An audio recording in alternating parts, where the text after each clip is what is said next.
Muy bien, pues vamos a dar inicio a esta mesa de diagnósticos y estudios académicos de nuestro quinto encuentro de discusión y análisis sobre estrategias de intervención para enfrentar la violencia por motivos de género en las instituciones de educación superior. En esta ocasión, con el énfasis en las miradas interseccionales en torno a la violencia por razones de género. Tenemos, pues, como es una mesa de diagnósticos y análisis de diferentes estudios, pues una presentación muy interesante seguramente en todos los casos. Sabemos la importancia de contar con información, de tener diagnósticos, de tener los elementos para conocer, para informarnos, para poder identificar problemáticas, avances, para poder tomar decisiones también a partir de toda esa información que se recopila, que se identifica, que se analiza. Entonces, pues como otras mesas, esta también nos va a aportar seguramente elementos muy importantes para estas reflexiones colectivas que se generan en nuestro quinto encuentro. Y para dar inicio, bueno, pues vamos a presentar un poquito la dinámica de trabajo, aunque ya la sabemos por las sesiones del día de ayer. Pero bueno, cada participante va a tener 20 minutos para exponer su trabajo. Al final vamos a contar con tiempo para poder hacer las reflexiones o las preguntas o los comentarios sobre las participaciones, de manera que entonces al concluir cada presentación continuaremos con la siguiente que está programada y será hasta el final de ellas que podemos hacer esta ronda de participaciones, comentarios o preguntas. Y bueno, pues entonces yo les avisaré cuando les resten más o menos 3 minutos, bueno, no más o menos, cuando les resten 3 minutos les daré el aviso para que ustedes puedan ir cerrando su presentación. Entonces, bueno, pues sin más preámbulos, entonces vamos a escuchar la participación de Gertrudis Ernestina Reyes Reyes, que nos va a presentar el trabajo Diagnóstico para la transversalización del enfoque de género en la Universidad Gerardo Barrios de El Salvador. Muchas gracias y adelante, por favor. Bueno, muchas gracias. Muchas gracias. Los dejo con mi compañera Rocío Araujo. Junto a ella hemos trabajado durante un proceso en la Universidad Gerardo Barrios con el diagnóstico para la transversalización del enfoque de género. Entonces, los dejo con Rocío, que ella iniciará la presentación y yo comparto la segunda parte. Así es, muchas gracias, Ernestina. Como bien decía, entre las dos hemos estado realizando este diagnóstico para la transversalización del enfoque de género en la Universidad Gerardo Barrios de El Salvador. Nos complace presentar los hallazgos preliminares, en este caso, pues, de lo que hemos realizado en los últimos 2 años. Mi nombre es Rocío Araujo y soy docente investigadora de la Vicerrectoría de Investigación de la Universidad de Gerardo Barrios en El Salvador. Un placer conocerlas y compartir con todas. Bien, primero vamos a empezar con un breve sumario sobre los puntos que vamos a tratar en nuestra ponencia. En primer lugar, un marco de referencia sobre el trabajo que ha realizado el Comité de Mujeres en la universidad. También la firma de un protocolo de una red académica de mujeres líderes en educación superior de nuestro país. También los puntos neurálgicos del diagnóstico, que se trata de la metodología utilizada, de los hallazgos preliminares y algunas valoraciones finales. Bien, vamos a comenzar con el marco de referencia en cuanto al trabajo que ha realizado el Comité de Mujeres en nuestra universidad. Este comité está formado por académicas y por personal administrativo de la universidad y funcionarias. Entonces, hace parte de todos los puntos estratégicos de nuestra organización. El objetivo del comité es promover el desarrollo de la mujer a nivel profesional y lograr pues que ésta tenga un mayor espacio para aportar en el desarrollo económico y social de la zona oriental. Dentro de sus áreas de acción se encuentra el desarrollo de programas de becas en las áreas STEM, la formación y desarrollo profesional de la mujer a través de diferentes actividades, acciones contra la violencia de género y también pues la incidencia y participación activa de las mujeres.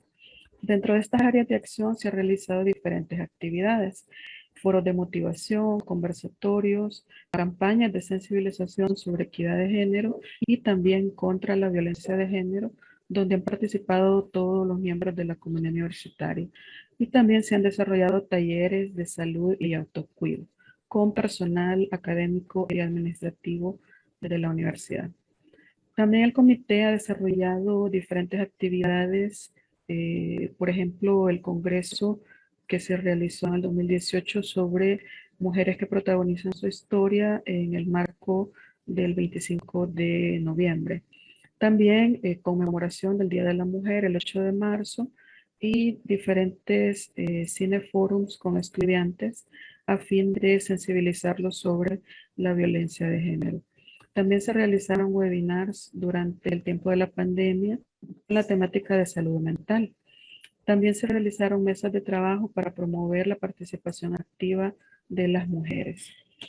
Este congreso que les mencionaba, que se realizó en el 2018, tuvo como objetivo generar un espacio de desarrollo de conocimiento sobre las temáticas de la igualdad de género y los objetivos de desarrollo sostenible. Y participaron pues alrededor de 200 mujeres y hombres de la zona oriental de nuestro país. También durante la pandemia pues se realizaron mesas de trabajo para promover la participación activa de las mujeres y recoger insumos sobre las actividades a desarrollar en los próximos meses. A partir de ese trabajo pues también se firmó con la Red LIDES, que es la red de mujeres líderes en educación superior de El Salvador, el protocolo de actuación para la prevención y detección de la violencia contra la mujer basada en su género. Este protocolo tiene como objetivo establecer acciones orientadas a la detección y prevención y concientización de toda forma de violencia, lo que le da cumplimiento también al artículo 21 de la Ley Especial Integral para una vida libre de violencia para las mujeres de nuestro país, que regula las formas de actuación que las universidades deben de tener en relación a la prevención de la violencia de género. El protocolo también presenta algunas medidas de prevención específicas que deben ser cumplidas por todas las universidades de nuestro país. Por ejemplo, establecer un grupo de personas o unidad responsable para implementar el protocolo. Asimismo, también promover entornos físicos seguros para las mujeres, entre otras. Así que en esta fotografía, que es muy simbólica para nosotros, vemos a todos los rectores y rectoras de las universidades de nuestro país, tanto públicas como privadas, suscribiendo el protocolo de actuación. Bien, ya pasando al diagnóstico en sí para la transversalización como una necesidad urgente en nuestra institución a partir de todos los esfuerzos realizados, tanto del Comité de Mujeres como de la red, se preparó este diagnóstico teniendo en mente el objetivo de determinar la evolución y el estado actual del enfoque de género en la Universidad Gerardo Barrios, lo cual permita contar con un insumo básico e indispensable para la creación de estrategias que propicien la transversalización de dicho enfoque de manera integral. Y para este propósito también se diseñó la metodología en cuanto a la utilización de la metodología mixta, con la cual se obtuvo, se analizó y se interpretó la información utilizando herramientas y técnicas del enfoque cuantitativo y el cualitativo de forma integrada. Se utilizaron datos estadísticos de la Unidad de Desarrollo Humano, se realizó una encuesta para toda la comunidad universitaria, se realizaron también entrevistas a personas claves, a funcionarias, a funcionarios de nuestra universidad, y también se realizó un grupo focal con las personas miembros del Comité de Mujeres. Asimismo, se incorporaron elementos de la metodología participativa e inclusiva porque facilitan el proceso de reflexión y sensibilización que favorezca a la construcción de la responsabilidad colectiva. Y además, pues facilita el empoderamiento y permite mayor legitimidad de los resultados. Bueno, hasta aquí mi participación. Voy a dejar el micrófono a mi compañera Ernestina, que va a continuar con la segunda parte. Bueno, muchas gracias, Rocío. Continuando con la descripción del diagnóstico, a partir de esta metodología participativa, que ese era el principal objetivo, generar un proceso en el que los diferentes sectores de la universidad se vieran involucrados, construimos 6 líneas diagnósticas, estableciendo la normativa interna, la planificación, la estructura institucional y el talento humano, los recursos financieros, la cultura organizacional y la comunicación e imagen, tanto interna como externa. Con estas 6 líneas diagnósticas, lo que se pretende es que en cada una de ellas se establezcan recomendaciones a partir y hacer una evaluación a partir de los indicadores. Entonces, hemos construido con ellas diferentes indicadores. La siguiente. Como vemos, por cada línea diagnóstica se establecieron indicadores que se pretende a través de los diferentes instrumentos y técnicas tener información y recolectar aquellos datos, tanto información cualitativa como información cuantitativa, que permita establecer líneas de acción en estas fases diagnósticas. Y, por ejemplo, dentro de la normativa interna, considerábamos importante identificar el número de medidas o acciones afirmativas que se encuentran en el marco regulatorio de la institución. Esto implica o ha implicado la revisión de los reglamentos académicos, los reglamentos, los estatutos de la misma universidad y toda la normativa, tanto administrativa como académica, para identificar si existe una normativa con enfoque de género o que contempla acciones afirmativas. También en la parte estructural institucional, uno de los indicadores que considerábamos necesario como punto de partida para conocer la situación dentro de la universidad es la división etaria. También en el régimen de contratación, identificar si existen acciones afirmativas, si existe una política de contratación con enfoque de género. En cuanto a los recursos financieros, un indicador que buscábamos o que se estableció es la asignación específica para acciones de género, porque como lo hacía referencia Rocío, la universidad tiene un proceso de transversalización y ha desarrollado diferentes acciones, pero se desconoce o no había una información general para decir si esas acciones estaban dentro de una política institucional o son acciones aisladas que suman al enfoque pero que no establecen una visión institucional o una política integral más bien. Entonces, también en la línea de planificación es importante identificar las acciones afirmativas dentro de la cultura organizacional, el porcentaje de formación de género en el plan de capacitación anual y el porcentaje de identificación de expresiones sexistas. Y en cuanto a la comunicación e imagen, el indicador principal o los indicadores principales es el lenguaje empleado en la publicidad y también si existe o no un manual sobre el uso del lenguaje en las comunicaciones internas.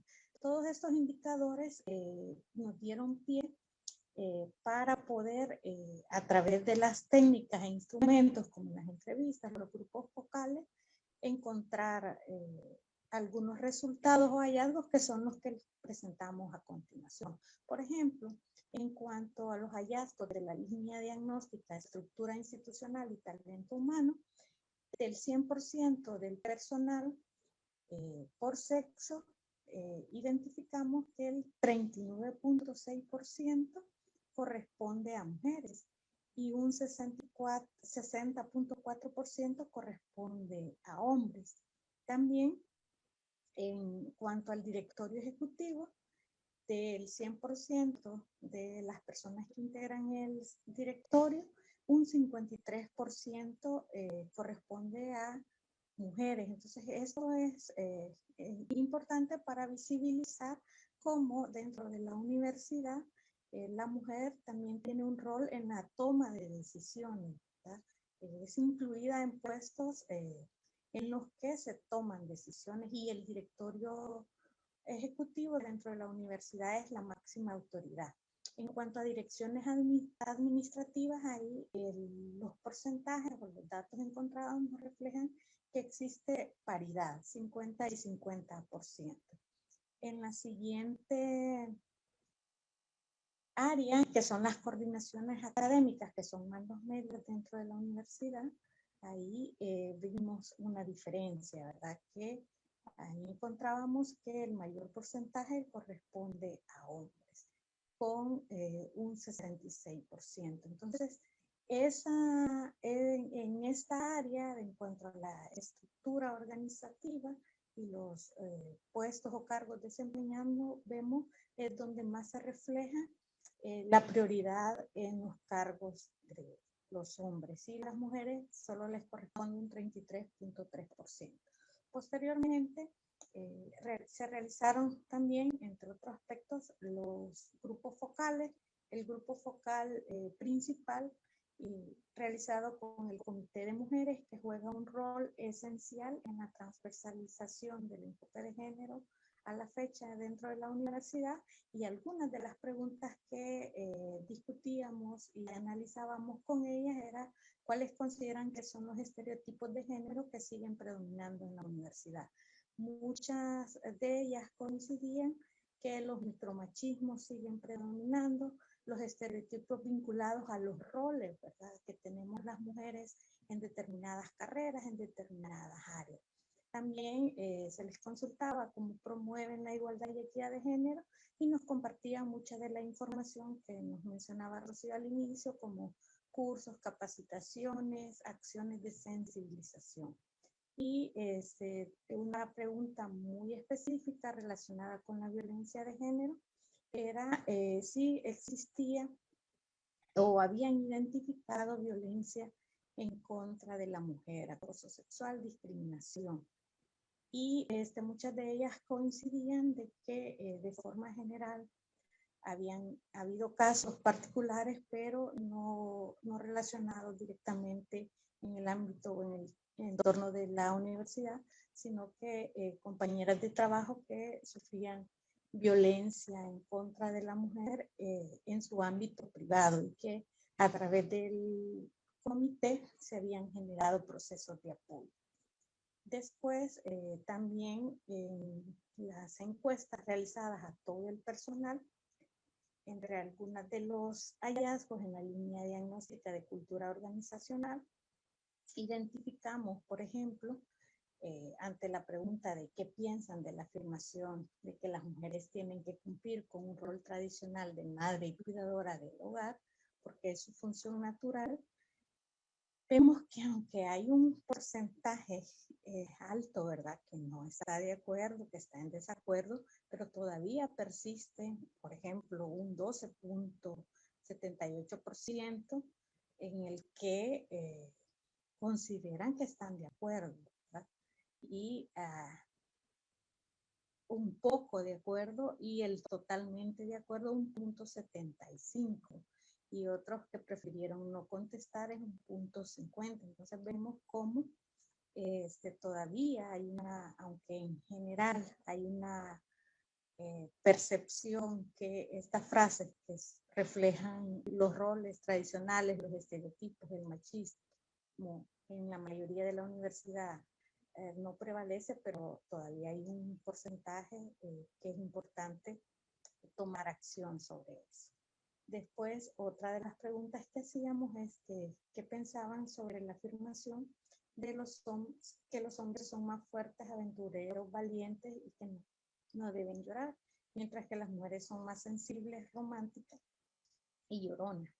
Entonces, igual que en el anterior, veíamos que la mayoría establece de que está en desacuerdo, pero aquí vemos que el totalmente de acuerdo aumentó, ¿verdad?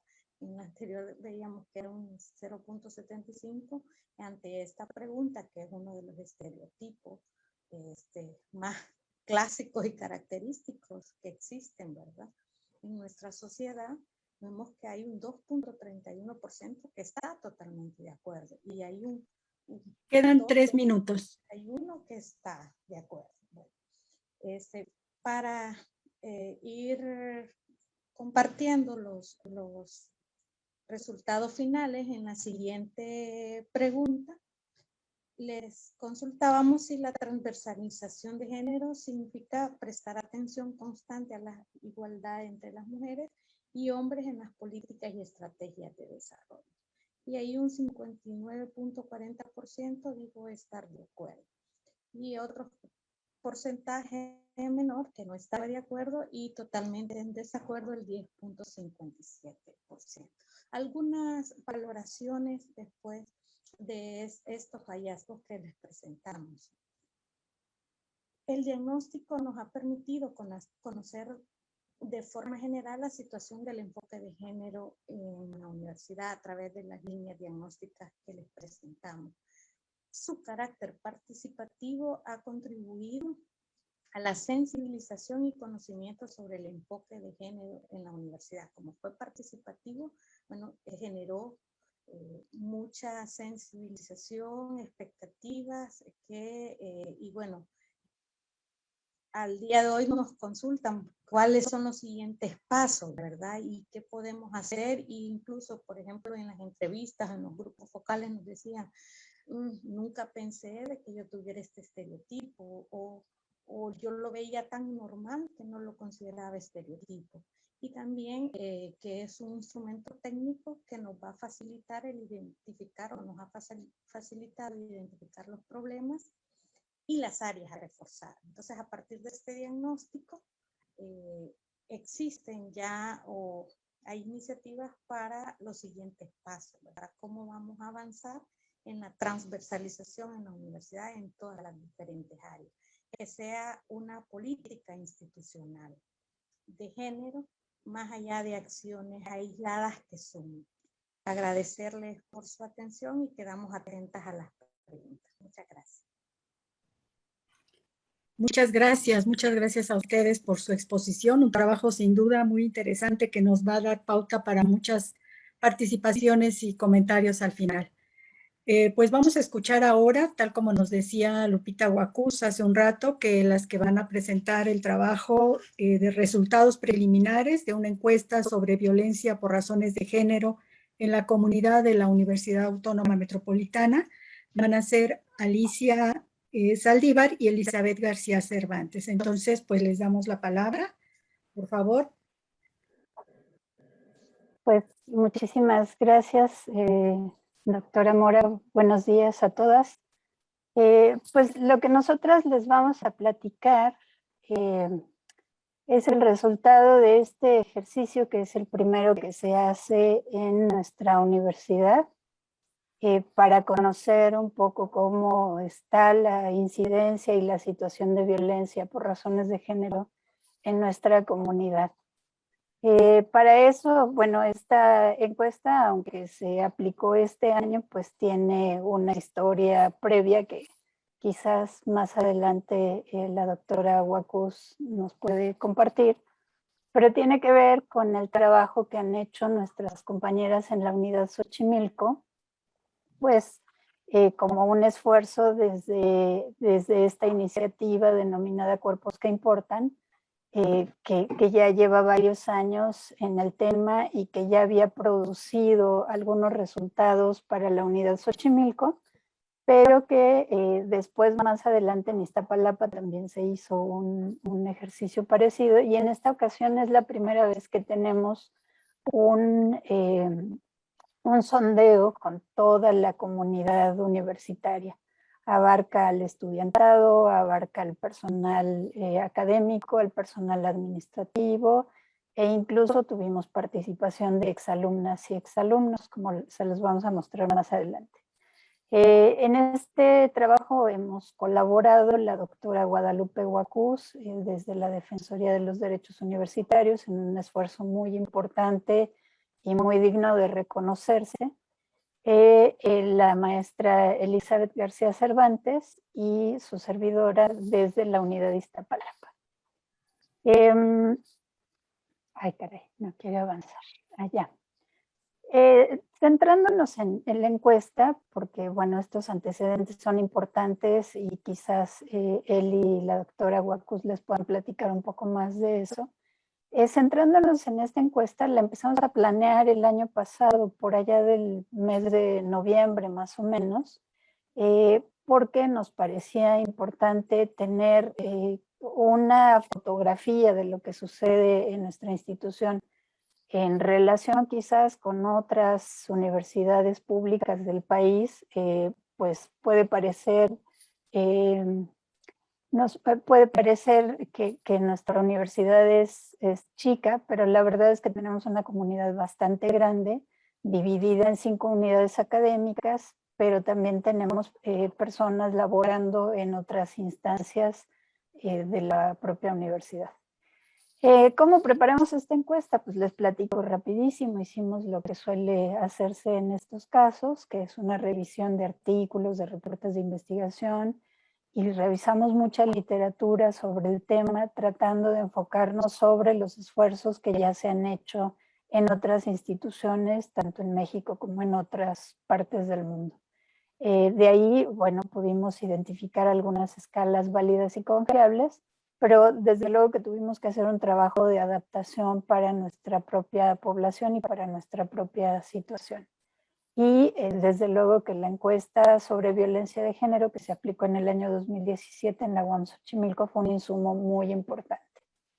Del lado derecho ustedes están viendo 2 imágenes que fueron la publicidad que se desarrolló institucional para convocar a nuestra comunidad a participar. Tratamos de darle una máxima difusión porque nos parecía muy importante que se acercaran tantas personas como fuera posible y participaran. La estrategia metodológica que seguimos fue el desarrollo del instrumento.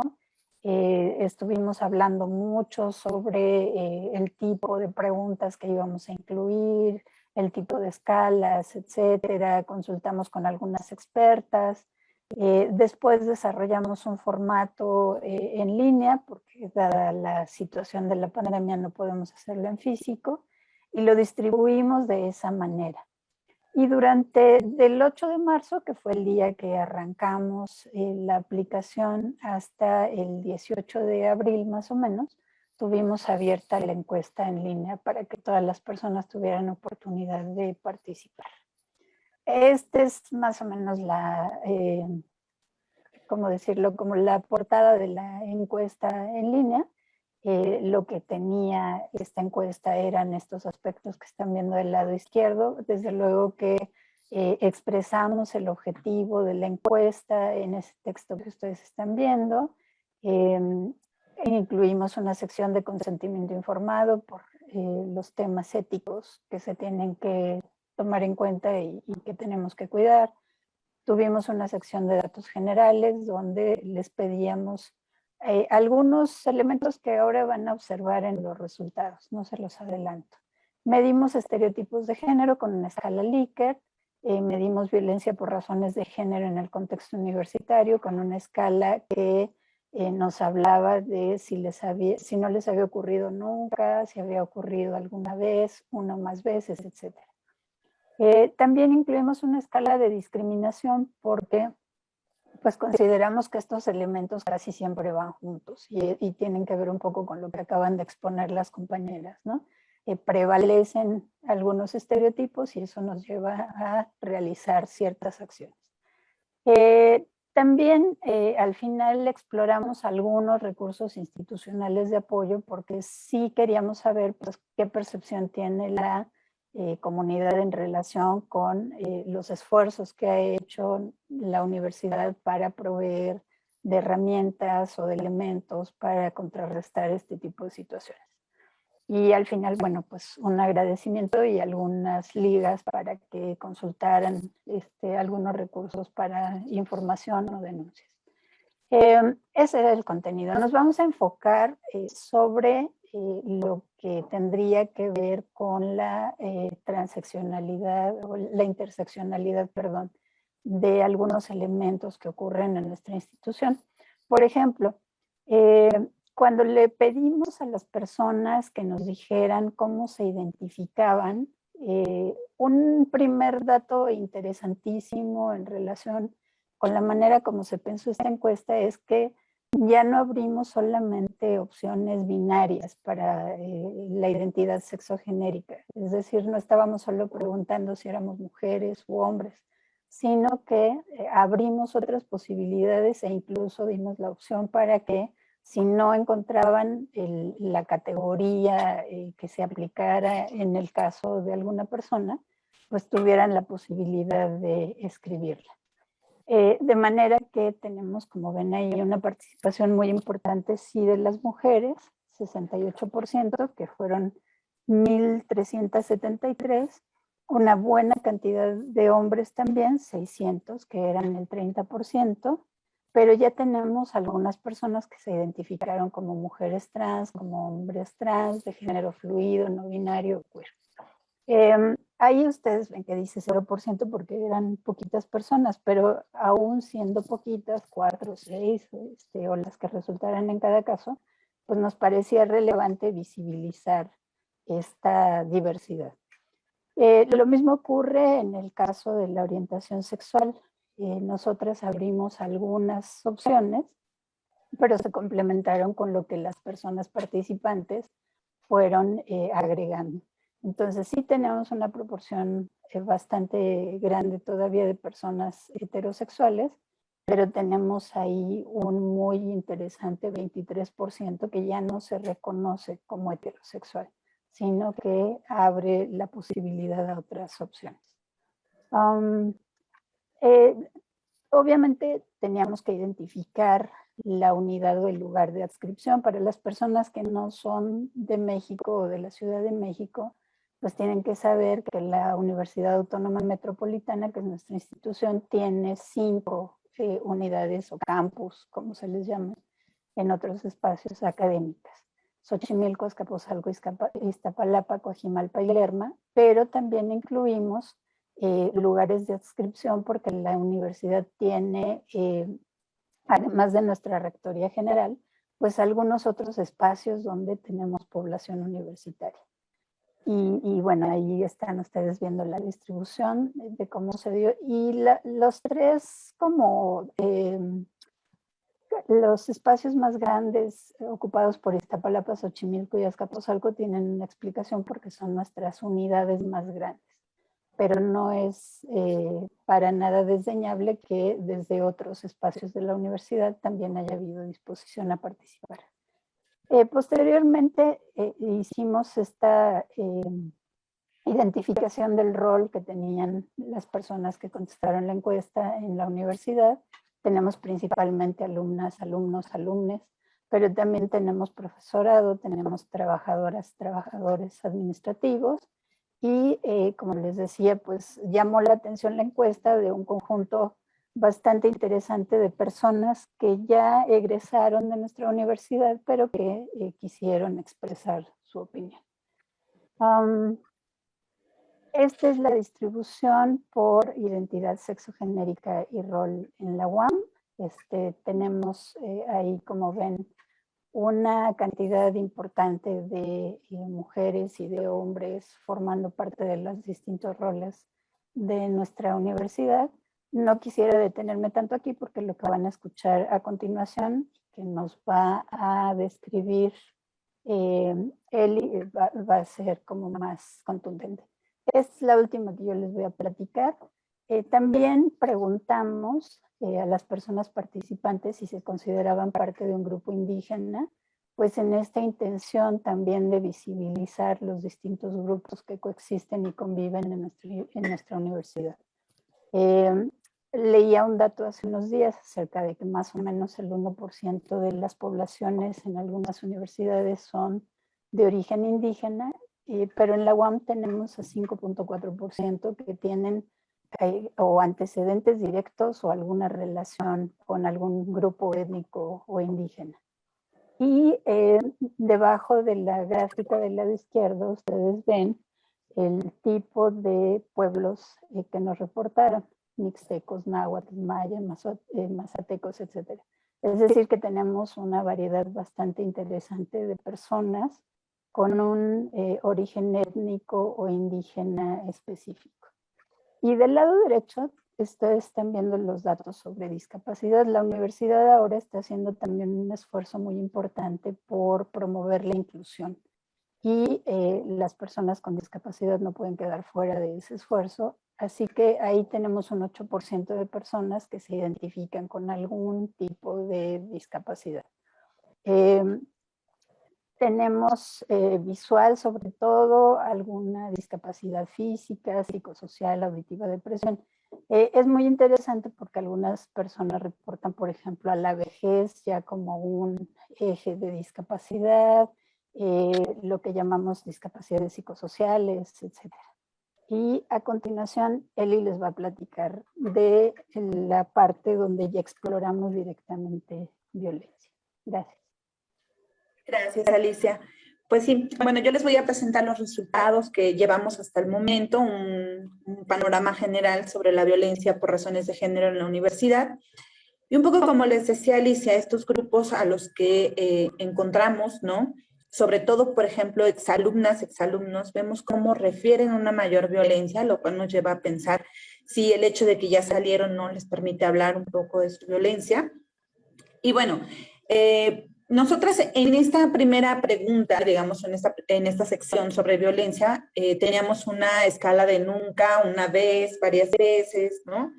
Frecuentemente, y lo que hicimos en este primer ejercicio fue poner nunca y una o más veces, juntar todas las demás, justo porque creíamos importante visibilizar esas violencias aún fuera una vez dentro de la universidad. Entonces tenemos un porcentaje de 75.4 de personas que han experimentado la violencia una o más veces en los espacios universitarios. Entonces, la verdad es que es un porcentaje muy alto, pero nada que no se haya dicho ya también en otros estudios, ¿no? Pero creo que esto nos permite ver muy bien, hacer como una radiografía de cómo está sucediendo la violencia en la UAM. Como les decía, ¿no? Los exalumnos son los que están refiriendo una mayor violencia. Y aquí podemos ver cómo se va presentando, ¿no? El alumnado tiene porcentajes más altos, pero cerquita del profesorado, por ejemplo, ¿no? Y hay una referencia menor en los órganos personales o instancias de apoyo. Pasamos a la siguiente. Bueno, en esta hacemos un cruce con la identidad genérica e identidad étnica, y igual nos permite ver cómo están refiriendo y cómo están experimentando la violencia en los espacios universitarios. Vemos que el porcentaje de mujeres es más alto que el de los hombres, ¿no? Pero es aquí interesante también cómo otras identidades sexogenéricas también están refiriendo una violencia, quizá en algunos casos está más alta que la de las mujeres, ¿no? Tenemos un total de toda esta población, un 75.4, que era lo que les decía, ¿no? Que están refiriendo la violencia a través de este eje de identidad sexogenérica. Con respecto a la identidad étnica, ¿no? Aquí también vemos cómo se refiere la violencia. En algunos casos, por ejemplo, si vemos el caso de los zapotecas, ¿no? Hay una violencia mucho más alta, mucho más presente, ¿no? Aquí nos permite hacer esta mirada interseccional y ver cómo se cruzan diferentes elementos, ¿no? Quizá como algunas personas están siendo más, tengan mayor posibilidad de vivir alguna violencia. Ok. La incidencia de violencia por condición de discapacidad igual nos permite hacer estos cruces, ¿no? O sea, estamos en estos primeros acercamientos a los datos y creo que esto nos da luz de cómo también ir analizando la información, ¿no? En este momento se los presentamos así de manera detallada, ¿no? Pero creo que esto también nos permite ir pensando en otras preguntas que podemos hacerle a la encuesta, ¿no? Entonces, Aquí podemos ver, ¿no? Por ejemplo, las personas con discapacidad visual, ¿no? Refieren un 73.6% de que han experimentado una o más veces la violencia, por ejemplo. Pasamos a la siguiente. Ok, este es otro ejercicio que hicimos, ¿no? Para poder mostrarles a ustedes las violencias que más se refirieron en la encuesta. Por ejemplo, ha dicho en su presencia chistes de contenido sexual sobre las mujeres o sobre la comunidad LGBTIQ, ¿no? Tenemos un 50.1% que se hace referencia a esta violencia. Digamos, es una de las más altas. Pero también, por ejemplo, le han dicho comentarios obscenos o piropos que le han incomodado con un 42.3%. ¿No? Entre las más altas, sí estamos encontrando, por ejemplo, la violencia sexual, ¿no? Que se está manifestando. Una de las que menos se refieren es, le ha amenazado con lastimarle por su orientación sexual, ¿no? Entonces aquí podemos ir viendo cómo esas violencias pueden irse presentando en los espacios universitarios, algunas con mayor posibilidad, otras con menor, pero nos permite también a partir de esto generar propuestas de intervención, ¿no? Generar campañas de difusión, por ejemplo, ¿no? Entonces creo que esto es muy importante de visibilizar.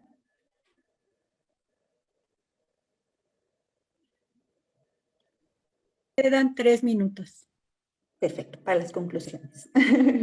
Bueno, como conclusiones, evidenciamos una vez más que los espacios universitarios no están libres de violencia por razones de género.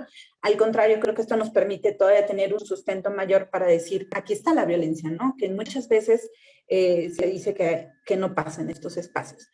Las personas con identidad no heteronormada son quienes viven la mayor cantidad de episodios de violencia en la UAM, ¿no? Así como lo veíamos en las diapositivas, hay una mayor referencia en estos grupos. Hay variación en las experiencias por origen étnico. Las personas con alguna condición de discapacidad reportaron una alta incidencia de episodios de violencia en los espacios universitarios. La UAM necesita considerar la diversidad de la comunidad para proponer acciones para prevenir, atender y erradicar, así como campañas de difusión, entrevistas, entre otras. Esto es muy importante, sobre todo, y ya nos contará Lupita, ¿no? Pero es un trabajo que sale desde la Defensoría, que es un eje muy importante, contar con información para de ahí poder hacer todo un ejercicio de intervención, ¿no? De planeamiento, de planeación para poder hacer cosas y también no solo en la parte, por ejemplo, del estudiantado, sino también ver esos diferentes estratos y cómo se puede intervenir en cada uno de ellos. Yo creo que aquí nos abre también otra pregunta de qué podemos hacer también con las experiencias de los exalumnos, ¿no? Porque su interés y su participación fue algo que nos llamó mucho la atención y que creo que hay algo que también tendríamos un compromiso, ¿no? De qué podemos hacer con ellas y con ellos. No sé si quieras agregar algo, Alicia. Peter. Pues no, nada más agradecer y comentar que algunos de estos resultados ya han comenzado a ser difundidos. En el mes de junio se comenzó o se difundió, valga la redundancia, una campaña en relación con las características de la comunidad LGBTIQ+. Y ahora últimamente trabajamos con el grupo de personas que reportaron tener algún origen indígena o étnico distinto al mestizo. Y bueno, pues esa es la idea, aprovechar la información que se produjo a través de esta encuesta, pues para lo que acaba de decir Eli, ¿no? Para sensibilizar a nuestra comunidad y por supuesto para mejorar nuestros mecanismos de prevención de la violencia por razones de género que se cruzan inevitablemente con otras características de las personas que formamos parte, ¿no? Y nada más, muchísimas gracias. Muy bien, pues muchas gracias. Vamos a continuar seguramente identificando todas estas aportaciones de la información que cada vez más desglosada, más articulada, considerando sus diferentes factores que dan cuenta de la diversidad, de las condiciones específicas de las comunidades en las universidades, que todo ello nos va a permitir, como bien decían, desarrollar procesos de intervención, tomar decisiones en función de esa información lo más clara y cercana posible a las características de nuestras comunidades. Pues vamos a continuar entonces ahora con la participación de Fabiola González Román, que nos va a presentar el trabajo de encuesta de satisfacción sobre servicios institucionales de atención a la violencia de género en la Universidad Autónoma de Nayarit. Tiene la palabra, maestra Fabiola. Muy bien, muchas gracias. Voy a compartir la presentación. ¿Sí la pueden apreciar ahí? Sí, ya se ve. Ok, muy bien. Bueno, como ya lo comentaron, voy a presentar los resultados de una encuesta de satisfacción sobre los servicios institucionales de atención a la violencia de género en la Universidad Autónoma de Nayarit.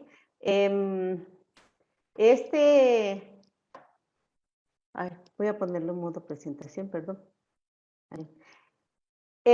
Bueno, voy a saltarme estas por cuestión de tiempo, pero este trabajo que les voy a presentar son resultados preliminares y forma parte del proyecto de encuestas de satisfacción de los servicios de atención de la violencia de género en 4 universidades públicas, de la Universidad Autónoma de Coahuila, de la Autónoma de la Ciudad de México, de la Autónoma del Estado de México y de la UAM. Es un proyecto financiado por CONACYT, PRONACES, y es coordinado por la doctora Rosario Varela de la Universidad Autónoma de Nayarit.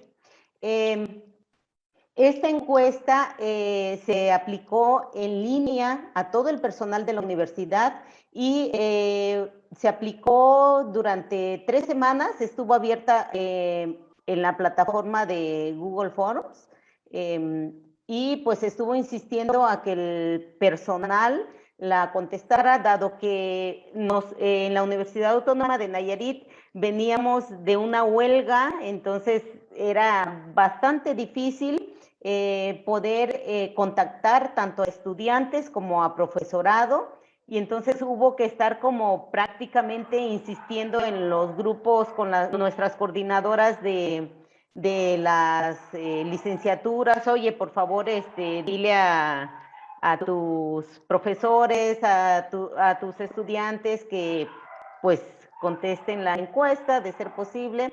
Y bueno, fue así como que muy estar insistiendo, y solamente pudimos obtener 119 respuestas, lo cual pues a mí me sorprendió, porque de manera presencial teníamos un proyecto alterno sobre acoso y hostigamiento sexual en estudiantes, y pues en una semana hicimos, ¿qué les diré? Como 120 encuestas, tenemos un total de 130 y 40 entrevistas, y acá que era abierto y era en línea y que hay más confidencialidad, fue bastante difícil incentivar la participación. Bueno, el objetivo es determinar pues las conductas de discriminación y sobre todo de acoso, de hostigamiento sexual y entre otro tipo de violencias, lo que nos pueda dar pautas para fortalecer la política de atención de violencia de género. En la UAM vemos que la mayoría de quienes contestaron son estudiantes, sobre todo el 97% son estudiantes de licenciatura, el resto del 7% son estudiantes de posgrado.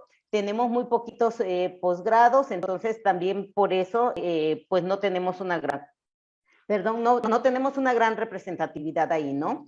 Y fueron el 18% de docentes y el 11% casi de trabajadores administrativos y manuales. Los docentes vemos que, y estudiantes vemos que la adscripción mayoritaria está en ciencias sociales, y bueno, esto se debe un poco a que yo imparto clases en el área de ciencias sociales, entonces compañeras y estudiantes de esa área, pues contestaron más, pues, porque me conocen de manera pues personal y por eso, ¿no? Y también de ciencias de la salud, pero también eso se debe a que tengo estudiantes de ciencias de la salud, doy una optativa de género, de igualdad de género, y entonces también por eso se ve así, y todas las demás, en económicos administrativas me sorprendió porque no tengo conocidos, y sin embargo, resalta en un 8%. Lo demás está más o menos, si se ve ahí en la gráfica, repartido, ¿no? En las demás áreas que conforman la universidad. El 83%, casi 84%, de quienes contestaron la encuesta son solteros, porque bueno, esto va en correspondencia que la mayoría de los que contestaron son estudiantes de licenciatura. Y matrimonio, pues tiene mucho que ver con los trabajadores manuales y el personal docente, ¿sí? Hay un porcentaje también de unión libre que es poca. La edad también, aquí pueden ver las gráficas, la mayoría son de 18 a 21 años y de 22 a 25, ¿no? Que corresponde también a estudiantes. Bueno, les preguntamos también todas estas preguntas que ustedes mostraron muy bien, que yo no puse, su pertenencia étnica, su condición de discapacidad. A mí me sorprendió, no lo puse aquí, pero me sorprendió que consideran a la surdez como una discapacidad. Yo jamás lo había considerado así, jamás tenía en mi mente que era una discapacidad, y sin embargo me salió aquí entre el profesorado, ¿sí? En los alumnos creo que fue un caso, pero en el profesorado sí fueron más, y decían que habían sido discriminados y discriminadas por ser zurdas, ¿no? Y entonces nos damos cuenta que hay cosas que nosotros no consideramos como discapacidad, como este caso, y nos aflora ahí, ¿no? Y bueno, esa sería una discapacidad, lo consideran así por la discriminación social imperante, ¿verdad? Y bueno, después les preguntábamos también si habían recibido alguna plática, curso o taller sobre las diversas formas de violencia de género, y el 57% dijeron que sí. Me parece baja porque en el proyecto alterno que habíamos tenido, el 75% de estudiantes nos habían comentado que han sufrido violencia en la universidad, ¿sí? Entonces, pero este es un proyecto solo de estudiantes sobre acoso y hostigamiento, entonces el 75% nos decía que sí y que lo padecía diario. Entonces yo esperaba que más o menos hubiera una correspondencia, pero no, vimos que en este caso, pues la cifra es menor, ¿no? Después también preguntamos si llegara a ser víctima de un acto de violencia de género, y aquí entra el acoso o hostigamiento y demás tipo de violencias, si sabía a qué instancias acudir. Aquí solamente obtuvimos 111 respuestas de las 119 personas que nos contestaron, y el 13%, casi 14, nos dijeron que sí. Y como ven, la mayoría nos contestaron que no sabe a dónde acudir, ¿sí? Ok. Y al preguntarles de qué acción llevarían a cabo, la mayoría nos dice que lo denunciaría ante instancias externas e internas, ¿sí? Pero aquí cobra mucha relevancia que el uso de las redes sociales. Ellas comentan que es muy importante empezar por el uso de redes sociales porque es una manera de quemar al acosador o al violentador. Así lo expresaron, quemarlo, ¿no? O sea, exponerlo, ¿no? A partir de sus redes sociales. antes de ver qué acción procede dentro de la universidad. Y bueno, aquí era una pregunta, creo que la debimos de formular de diferente manera, pero como es una encuesta comparativa, pues no la cambié. En la universidad, hasta el momento, no existe un protocolo de atención, prevención o sanción hacia la violencia de género. Y lo que hay son distintas intervenciones desde las coordinaciones administrativas.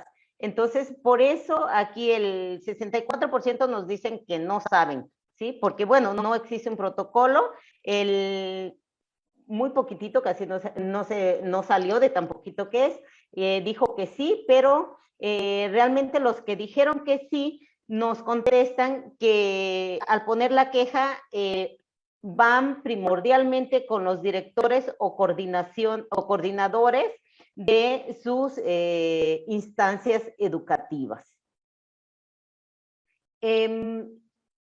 Aquí vemos también que el uso que se ha hecho de los servicios de atención de la violencia de género en la universidad es para información, no tanto para hacer una denuncia, sino para solicitar información.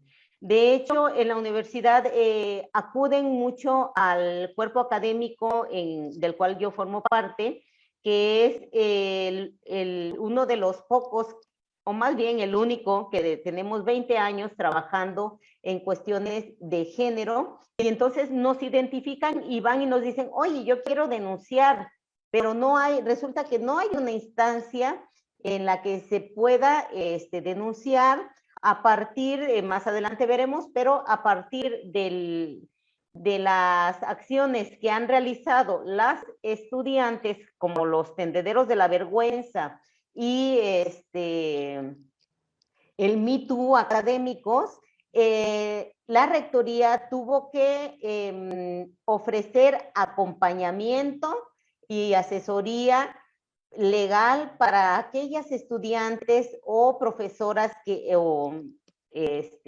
alumnos también que quisieran poner alguna denuncia formal, ¿sí? Porque pues dentro de la universidad no hay esa instancia, digamos, entonces lo que se hace es solo dar un acompañamiento.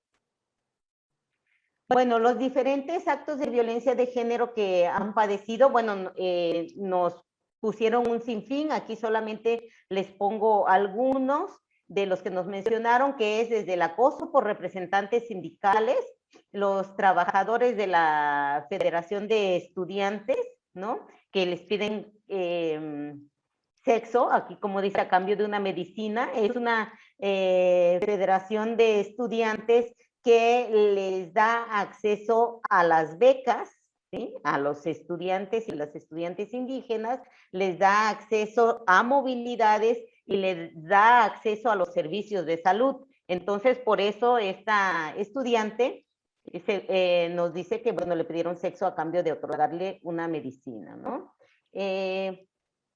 Otras manifiestan que 3 maestros la acosaban, otras que no presentaron denuncia, pero la acosaba un compañero de trabajo. Aquí vemos que es alguna administrativa o docente. Decía otra que el profesor hacía comentarios inapropiados y referencias sexuales hacia mi persona y mi cuerpo. El compañero de clase difundió o esparció rumor sobre la existencia de cierto material de índole sexual. Los hombres siempre andan de mirones y uno no se da cuenta hasta que no te afecta directamente. El hostigamiento sexual es brutal. Hay alguien que tuvo acoso por parte del director y del subdirector, un profesor que le tocó los senos, otro, y si se fijan, dice que ella aquí señala que pensó que era accidental, pero después se enteró que eso mismo le pasaba a otras compañeras de la misma manera, ¿no? Entonces ya era una práctica asidua de este profesor, ¿no? Maestros que hacen comentarios sexuales hacia mi persona y de mis compañeras, acoso por parte de alumnos. Esto es muy notorio, en su mayoría las estudiantes mencionan tanto a sus compañeros como a profesores de su área, ¿no? Y hay distintos ámbitos donde ocurre uno u otro acoso. Los estudiantes, por ejemplo, nos decían que cuando son los estudiantes los que realizan el acoso, es dentro del aula o en los pasillos. Sin embargo, el profesor es dentro del aula o en las instalaciones para la tutoría, donde el profesor puede estar a solas con la chica o el chico, ¿no? Hay casos de denuncias de un chico gay, ¿no? Que tuvo que renunciar a la carrera, de hecho, porque 3 de los profesores lo hostigaban y le decían que pues no podía, uno le dijo que a él no admitía fotos en su clase y que si iba a hablar, que hablara bien, porque no quería mariquitas. Entonces, y otro lo empezó también a decir que él lo iba a hacer hombre y demás. Este caso fue denunciado, sin embargo, no fue resuelto. No hubo una denuncia formal por fuera, solamente dentro de la universidad. Y bueno, al chico de no querer seguir este proceso por fuera, pues realmente no se puede hacer nada. Al profesor solo le hicieron una llamada de atención y pues ahí quedó, ¿no? Hay otra chica que después de contestar la encuesta me contactó y me dijo que ella quería denunciar, pero que quería que corrieran al profesor porque se pasó reuniendo pruebas de todo lo que le hacía, que la perseguía en su bicicleta al salir del trabajo y iba y pues la acosaba y una vez le plantó un beso sin su consentimiento, ¿no? Entonces, cosas así, ¿no? Y otras chicas que los mismos vigilantes, que se supone que están para vigilar su seguridad, hay algunas clases que terminan como a las 9 de la noche y en el área de ciencias sociales es una zona muy, muy obscura. Cuando yo he dado clases en ese horario, pues siempre me acompaño de mis estudiantes y nos vamos juntas, ¿no? En una forma de protegernos mutuamente, ¿no? Porque es una zona muy oscura y entonces ahí un velador la siguió en su bicicleta, porque andan en bicicleta por la universidad, y les dijo que, pues que si las alcanzaba, las iba a violar. Entonces las chicas corrieron a la primera avenida, se subieron al primer camión que pudieron y pues todas muertas de miedo, ¿no? Y experiencias como estas, hay 1000 que podemos reproducir, pero lo que nos preocupa es que, bueno, no hay una instancia aún para poder hacer estas denuncias al interior de la universidad. Como les decía, solamente... Eran 3 minutos. Ok, fíjense, como aquí casi el 80% dice que no se hizo, no le proporcionaron nada, ¿no? Cuando denunció, no hicieron nada, prácticamente. Bueno, la experiencia pues obviamente fue no satisfactoria al usar los servicios institucionales de atención, que como les dije, a partir de la protesta virtual de MeToo UAM y de los tendederos de la vergüenza, expusieron a muchos profesores, sobre todo profesores, muy pocos estudiantes, pero no hay una instancia formal, solamente, como dice aquí, hubo un comunicado oficial por parte de Rectoría que señalaba una política de cero tolerancia ante los actos de violencia. Ayer firmamos ya, bueno, los representantes del primer nivel firmaron una carta donde se comprometen a no ejercer violencia de género dentro de la universidad ni fuera. Tenemos el mes pasado ocurrieron 2 feminicidios en el estado, y uno de ellos, el feminicida, es un profesor de la universidad, ¿sí? Entonces, eso, precisamente por eso y por lo que ya veníamos insistiendo con la urgencia del protocolo, es que el rector dijo, bueno, vamos a firmar la carta, ¿no? Y a partir de ahora y esta semana van a estar solicitando a todos los profesores y profesoras que firmen esa carta de compromiso de no ejercer violencia.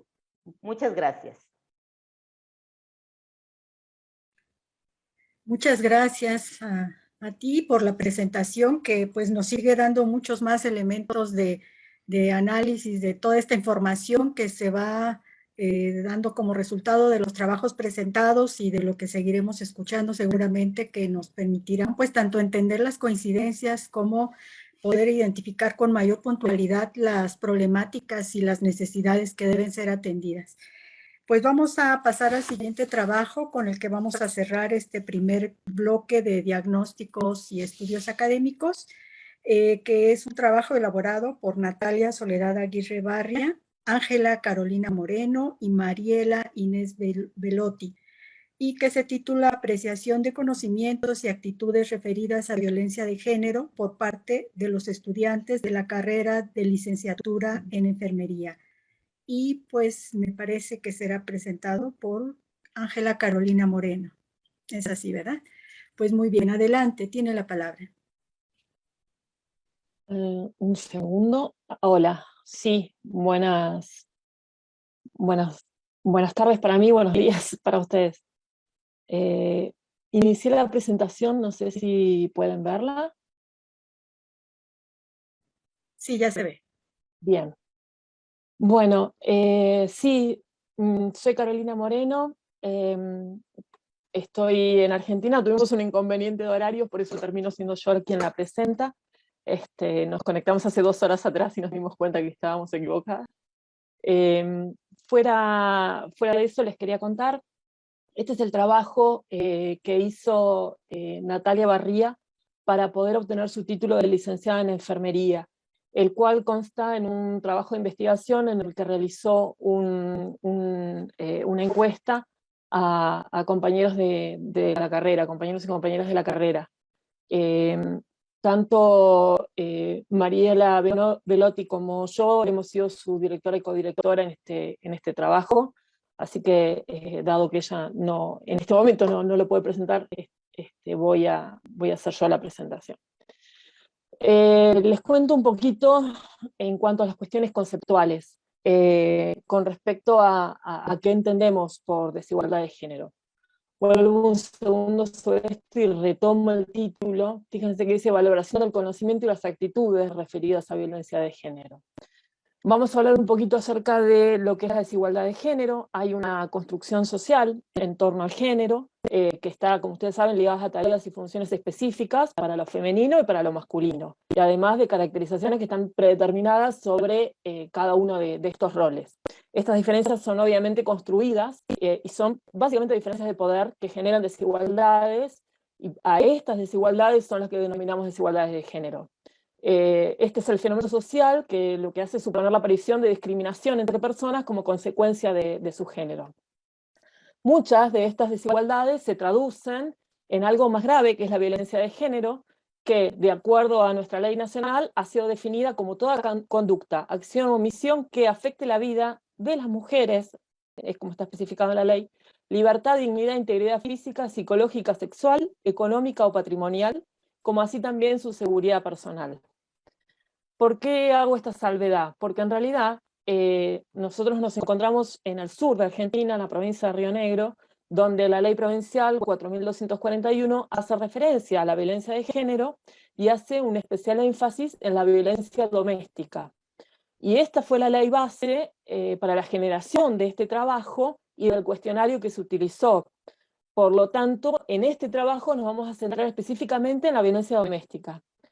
También esta es llamada también violencia de pareja, ocurre entre personas que tienen una relación íntima, puede adoptar muchas formas, entre ellas el abuso emocional, sexual, físico, La violencia doméstica no es un problema individual, sino que es un problema social que afecta a toda la sociedad y se logró sacar del ámbito privado al ámbito público. En relación a algunos datos acerca de la violencia de género, que es como vamos a denominar de aquí en más en todo el trabajo, vamos a hablar de violencia de género, pero no nos olvidemos que estamos haciendo hincapié entonces particularmente en lo que es violencia doméstica. En relación a la incidencia mundial de violencia de género, los datos de la ONU señalan que en promedio 1 de cada 3 mujeres han padecido violencia física o sexual en una relación de pareja a lo largo de su vida. La Organización Mundial de la Salud, en tanto, estima que llega un 35% de las mujeres en el mundo entero que han sido víctimas de violencia tanto física como sexual. En cuanto a los datos a nivel nacional, tenemos datos del Registro Único de Casos de Violencia contra las Mujeres, que abarcan los periodos del 2013 al 2018, y allí se señala que la edad de la víctima generalmente comprende mayoritariamente de los 18 a los 39 años. En su mayoría tenían con el agresor un vínculo de pareja o expareja. Y la violencia predominante es de tipo psicológica, siendo la modalidad más frecuente la que estamos abordando, que es la violencia doméstica. La violencia de género muchas veces puede desembocar, como ustedes saben, en la muerte de la mujer, y este homicidio tiene un nombre propio, feminicidio o femicidio. Se denomina así, entonces, a la muerte de las mujeres como consecuencia de su género.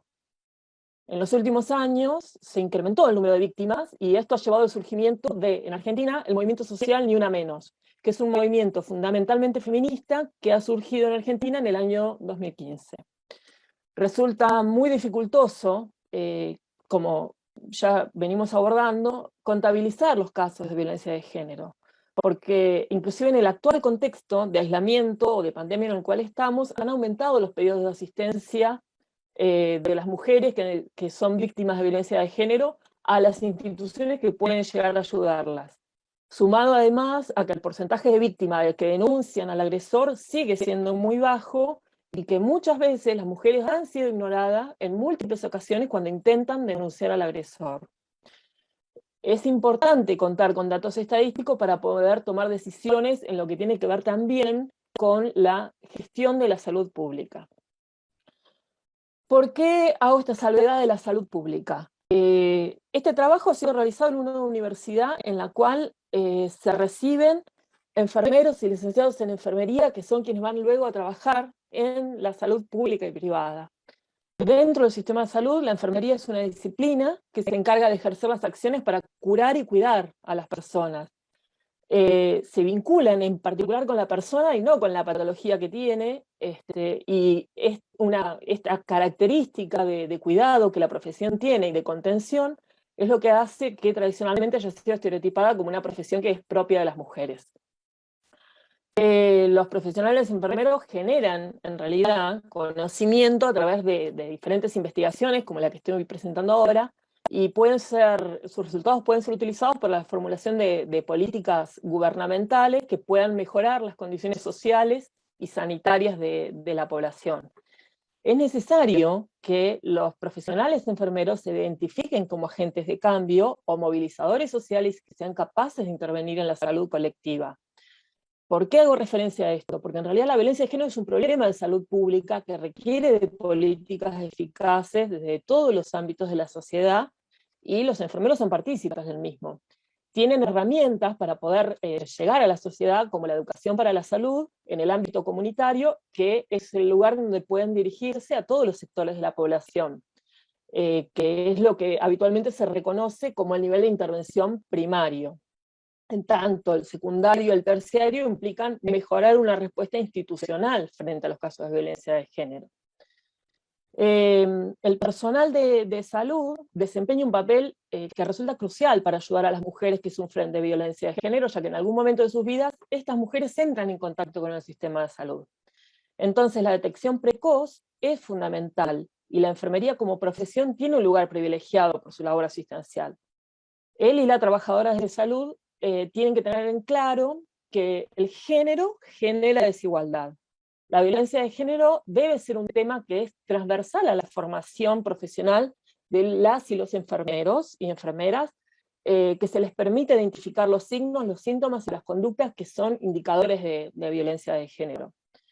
Por tal motivo, conocer o determinar cuál es la actitud de las y los alumnas y alumnos que van a ser futuros y futuras enfermeras y enfermeros, y de los profesionales de enfermería es sumamente importante. Cada mujer es única, cada una tiene sus características y condiciones, y por esto la atención que el profesional de enfermería tiene que prestar tiene que ser individualizada, tiene que atender a las necesidades de cada posible víctima. Con esto en mente es que surge la pregunta de investigación que motivó este trabajo, y es determinar si el contenido que fue brindado o aprendido en las diversas asignaturas de la licenciatura en la enfermería de la Universidad del Comahue, en particular del asentamiento Bariloche, resulta adecuado para que los estudiantes puedan llegar a tener, y estos futuros profesionales puedan llegar a tener, un conocimiento mínimo sobre violencia de género.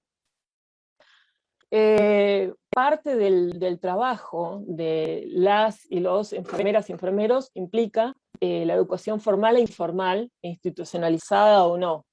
En Argentina la educación sexual integral es un derecho de niñas, de niños y adolescentes en todas las escuelas del país. Su acceso está garantizado por la Ley Nacional 26.150, que es donde se crea el programa de educación sexual integral para su implementación. Pero en la educación superior, recién en el año 2013 comenzaron a implementarse protocolos que permiten dar respuesta a situaciones de discriminación y violencia de género vividas dentro de las universidades nacionales. Por este motivo, en el año 2014 es donde se puso en práctica el primer protocolo de intervención institucional ante denuncias por situaciones de violencia sexista en el ámbito de nuestra universidad, que es la Universidad Nacional del Comahue.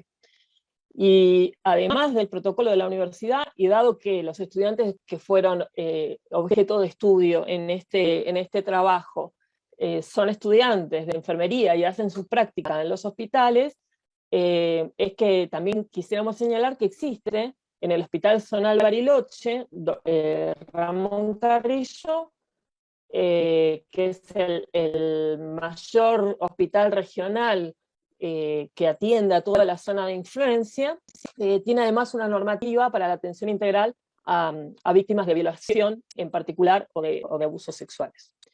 Con esto en mente, los objetivos de este trabajo fue valorar los conocimientos y actitudes referidas a violencia de género por parte de las y los estudiantes universitarios y universitarios de la carrera de enfermería. Y como objetivo específico se buscó caracterizar a la población que se encuestó mediante variables sociodemográficas, analizar y describir el conocimiento referido a violencia de género que poseen estos estudiantes, de los cuales quiero hacer una salvedad. Es una carrera que es una licenciatura que dura 5 años. Sin embargo, al tercer año tienen un título intermedio de enfermero profesional que los habilita a trabajar.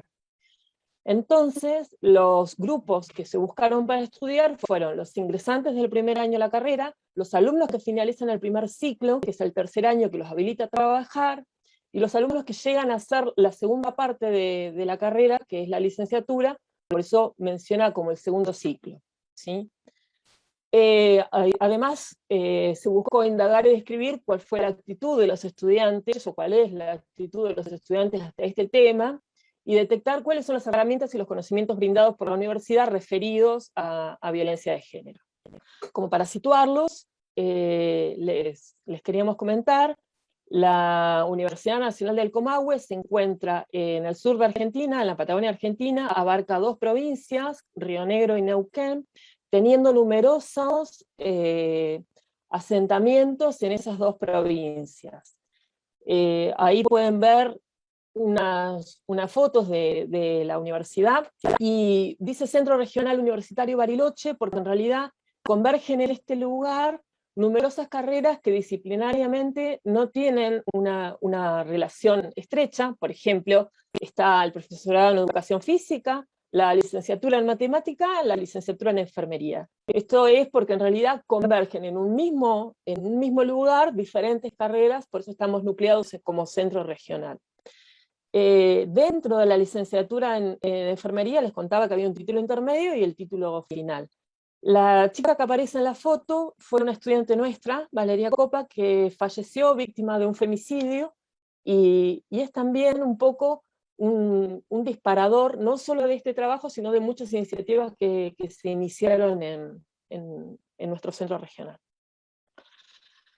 En cuanto al trabajo en sí mismo, fue realizado en el segundo cuatrimestre del año 2019, o sea que esta vez fue presencial. Fue realizado específicamente en nuestro centro regional de la universidad.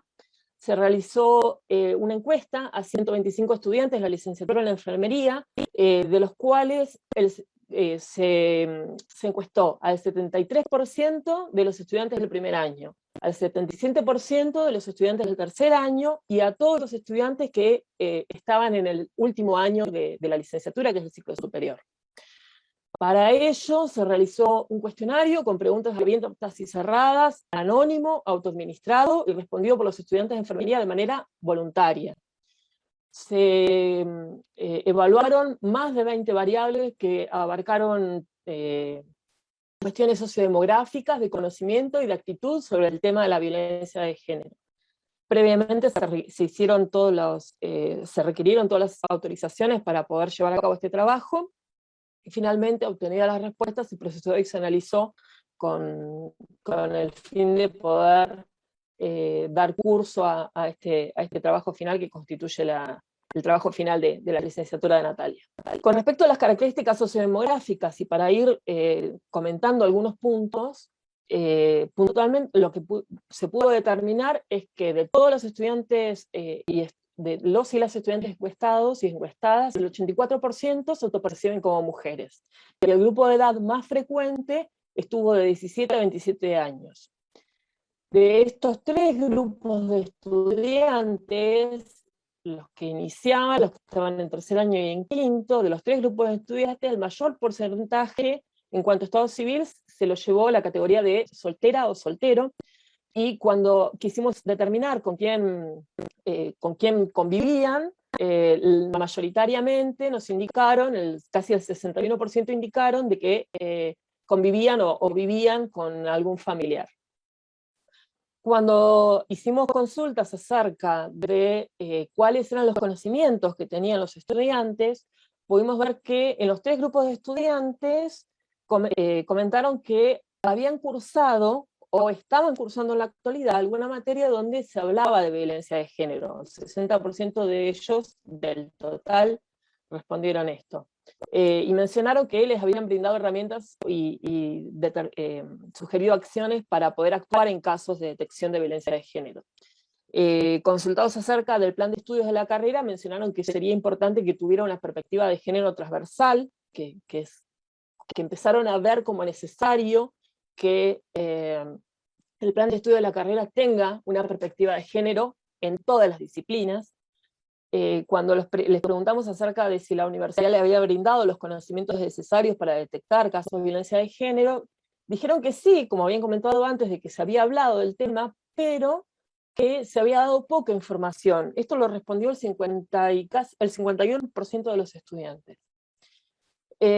Cuando quisimos relevar un poco acerca de cuáles eran sus conocimientos sobre violencia de género y lo que se consideraba violencia de género y las normativas alrededor de ella, cuál era la definición que las normativas traían, el 68% dijo erróneamente que violencia de género es la ejercida indistintamente por el hombre o la mujer, por el hombre o mujer, ¿sí? Cuando los encuestamos acerca de cuál sería la violencia o el tipo de violencia más frecuente, indicaron que posiblemente sea la violencia psicológica la que se da con mayor frecuencia, que era algo que habíamos visto. Y cuando les preguntamos acerca de violencia doméstica, nos dijeron de igual manera que es la que ocurre en el hogar, indistintamente por cualquiera de las partes que conviven.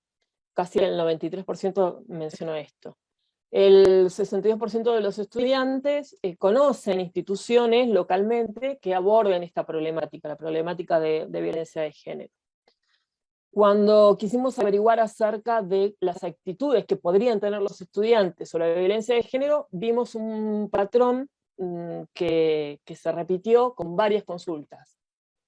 Una de ellas fue si como futuro profesional podría mantener una actitud, un estado de alerta ante un diagnóstico, un posible diagnóstico de violencia. Piensen ustedes que cuando una mujer llega al sistema de salud, salvo que sus marcas sean muy notorias, si hubiera violencia física, pocas veces, a veces no es capaz de indicar o de reconocer siquiera que podría estar sufriendo de violencia de género.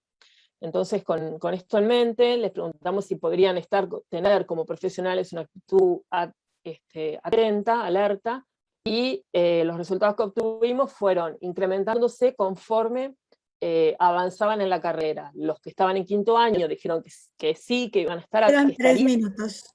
Y bien, gracias. Que estarían atentos, en tanto que los ingresantes o los de tercer año, un poco menos. Lo mismo cuando consultamos acerca de si se plantearía un diagnóstico diferencial sobre malos tratos, sucedió lo mismo. Y cuando le preguntamos si conocían el protocolo de la universidad, los de quinto año no lo conocían, ninguno de ellos, en tanto que los ingresantes sí tenían al menos casi un 9% conocimiento, pero es muy bajo el nivel de conocimiento del protocolo que existía. Entonces, como conclusiones, casi el 93% de los estudiantes encuestados no conoce el protocolo de la universidad. Para los estudiantes del primer ciclo, consideran que mayoritariamente es la falta de interés o el temor de la víctima de ser reconocida como tal el problema para detectar casos de violencia de género. Y la principal propuesta para detectar casos de violencia de género que ellos sugirieron fue poder difundir la temática en la comunidad. A modo de conclusión, en relación a la población analizada, la misma estuvo constituida mayoritariamente por mujeres solteras menores de 27 años, que estudiaban gracias al aporte económico de sus familias, esto en particular para el primer ciclo, o por ingresos de su propio trabajo, esto en particular para los años superiores. En relación a la actitud, se encontró una respuesta alentadora, ya que las y los estudiantes expresaron mantenerse en estado de alerta, y frente a un paciente con lesiones físicas, se plantearían como diagnóstico diferencial la posibilidad de malos tratos, violencia en particular. Violencia de género. Los resultados obtenidos refuerzan la necesidad de introducir contenidos específicos y transversales sobre violencia de género en la currícula de toda la carrera. Y por último, consideramos que la formación de los profesionales sanitarios es la principal vía para la detección temprana de la violencia contra las mujeres, la asistencia y derivación, y así poder brindar una atención adecuada y eficaz a la mujer y referir a los pacientes víctimas de violencia de género a una institución que pueda acompañarlos. Muchas gracias por su atención. Muchas gracias a ti, Carolina. Y pues tenemos seguramente entonces ahora un panorama muy rico, muy completo de muchas de las temáticas que encontramos en común. Pues hemos escuchado presentaciones de instituciones de nuestro país, de diversas regiones del mismo, pero también de otros países que seguramente pues nos van a permitir este intercambio de experiencias, de aportaciones, más allá de las que ya pudimos identificar con las presentaciones y que se van a poder complementar con las reflexiones, con los comentarios, con las preguntas. Y bueno, pues antes de pasar a ello, además del trabajo técnico que ya identificábamos hace un momento, que nos permite esta reunión, esta sesión, quiero agradecer también el trabajo de Erika López Bustamante, que se está encargando de la relatoría, que bueno, sabemos que es fundamental para poder dar cuenta más allá de lo que estamos trabajando aquí de manera escrita. Muchas gracias, Erika, que ha estado muy atenta para cumplir esta función. Bueno, pues sin más, vamos a dar pauta a comentarios, a preguntas que puede ser en principio atender preguntas que quieran formular directamente a las participaciones que se hicieron, o bien hacer comentarios generales sobre las mismas. Entonces, pues, ¿quién quiere comenzar? Si alguien tuviera problema con el micrófono, también podría formular su comentario o pregunta a través del chat.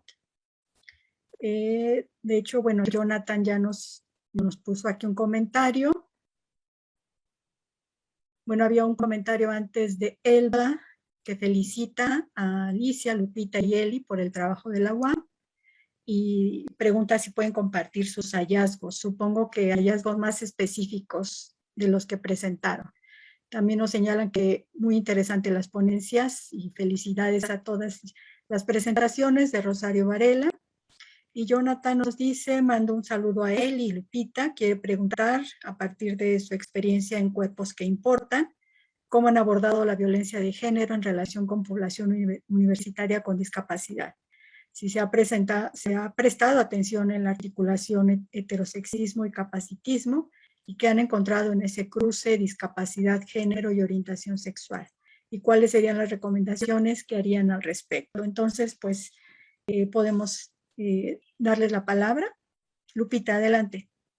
Digo que, hola, gracias. De verdad, me encantaron las ponencias, por ahí tenía la manita levantada. Y bueno, quisiera hacer un comentario en general y después pasaría a lo mejor Eli y Alicia, si me lo dan permiso, hablar un poco y responder a Jonathan de lo que estamos haciendo ahorita en la UAM. Primero, la verdad es que escuchando el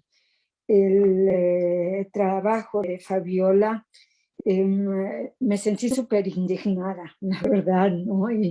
Porque sí creo que están poniendo las autoridades universitarias un problema estructural de la universidad en la atención personal, ¿no? O sea, cómo es indignante que nos hagan firmar una carta a los profesores de que no vamos a ejercer violencia, siendo que realmente es cómo se comprometen las autoridades universitarias a que no exista estos tipos de violencia, e incluso cómo le van a dar seguimiento al caso de feminicidio, que sí tiene que ver con la universidad, digan lo que digan, y más con la ley de educación superior en este momento, ¿no?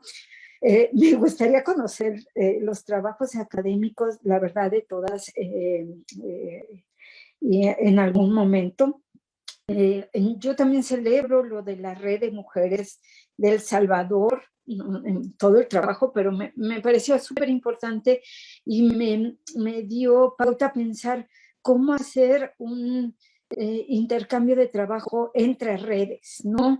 Ya no solo hacer las redes, sino cómo podemos trabajar entre redes. Y ayer también lo planteaba en otro evento que estaba de Defensoría de los Derechos Universitarios, justamente esta necesidad de ir más allá, ¿no? Incluso de nuestro propio Estado-nación.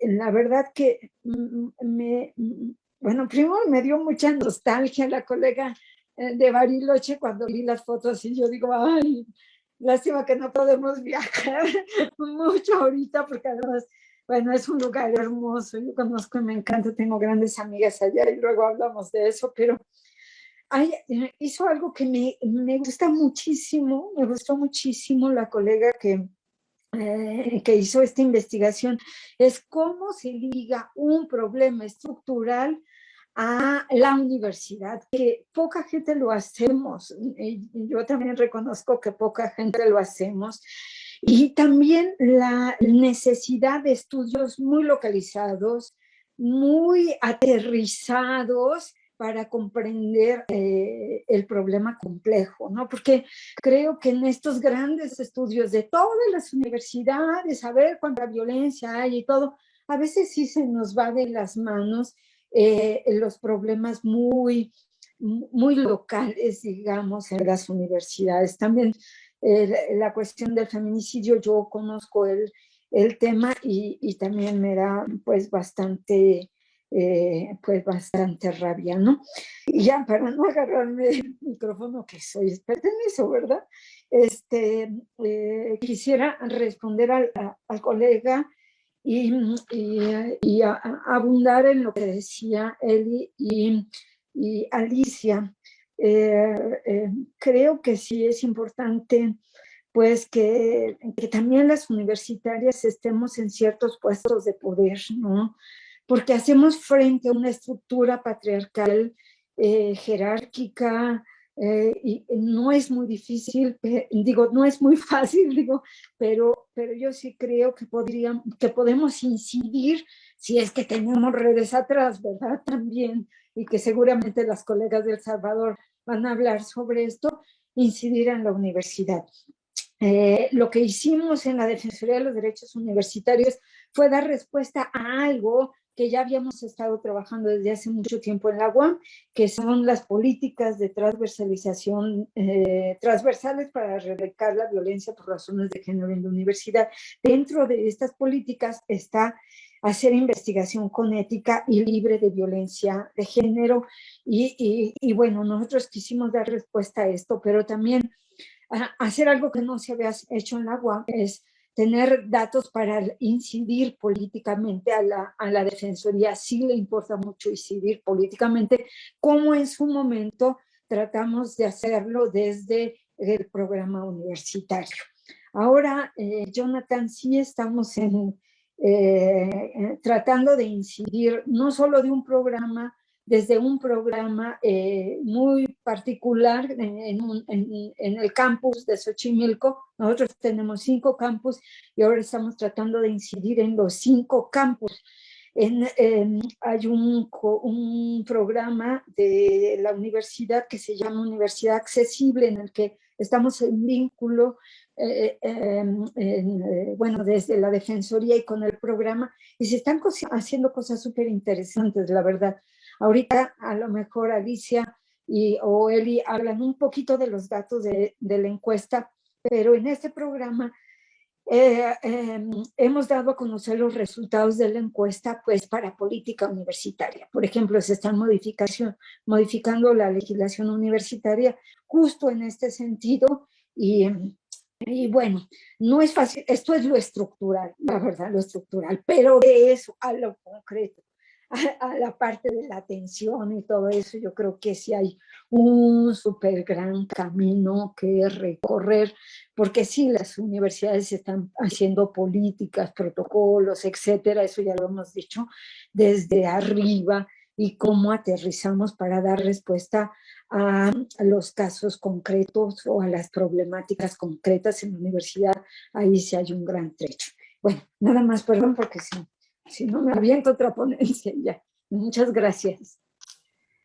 Al contrario, muchas gracias por esas reflexiones que pues, son compartidas sin duda. ¿Quién más desea participar? Lupita comentaba que probablemente podían complementar parte de la información de la UAM, Sí, tanto Alicia como Elizabeth. Entonces, adelante, por favor. pues un poco sí, pensando en el comentario de Jonathan, la verdad es que me quedo pensando mucho en, por ejemplo, en la experiencia de cuerpos que importan. Me quedo pensando en, ¿atendimos personas con alguna discapacidad? Y para empezar, lo primero que me surge es no, porque estábamos en un 3er piso, ¿no? Y si tenían una discapacidad física, perdón, pero no podían acceder, ¿no? Y siempre peleamos porque no era el lugar adecuado, ¿no? Entonces, ¿cómo iban a llegar hasta allá? ¿No?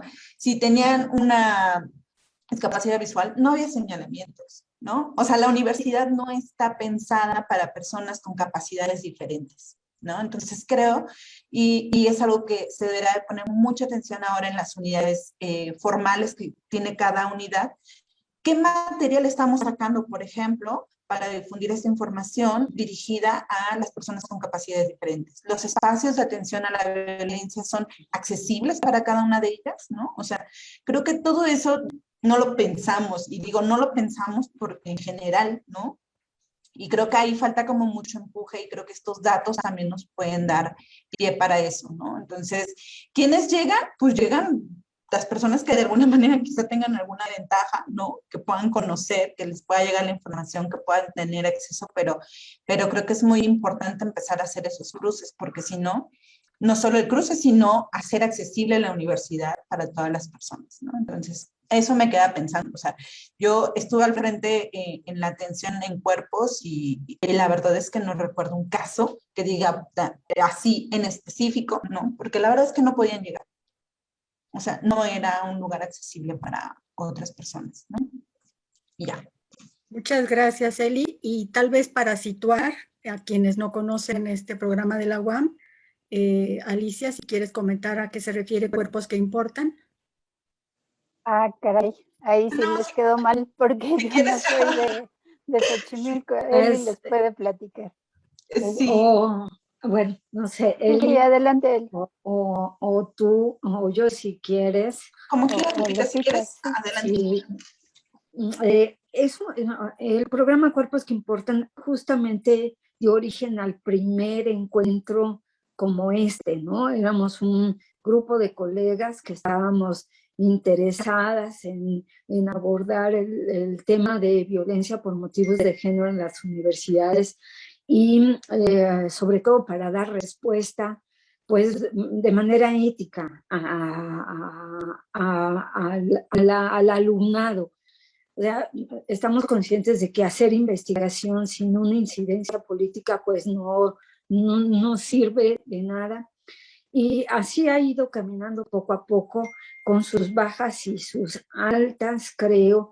Ahorita está en un momento de mucho impas, pero pues esperemos que se retome programas como este, o sea, realmente de la población universitaria que no quieran ni puntos académicos, que no quieran estímulos, que no quieran esto, sino pues trabajar por la población universitaria. No es fácil, yo creo, porque al final es mucho compromiso, muchas responsabilidades, pero también muchas críticas al interior de la universidad, porque estos tipos de programas universitarios lo que hacen es pisar los talones sobre todo a las autoridades universitarias y a ciertos colegas que están en las universidades. Entonces, pues nada, en esas estamos, bueno, en esas está el programa, yo ya no estoy, no soy fundadora del programa, no estoy ahora, pero pues están retomándose para seguir incidiendo en la universidad después de un gran camino.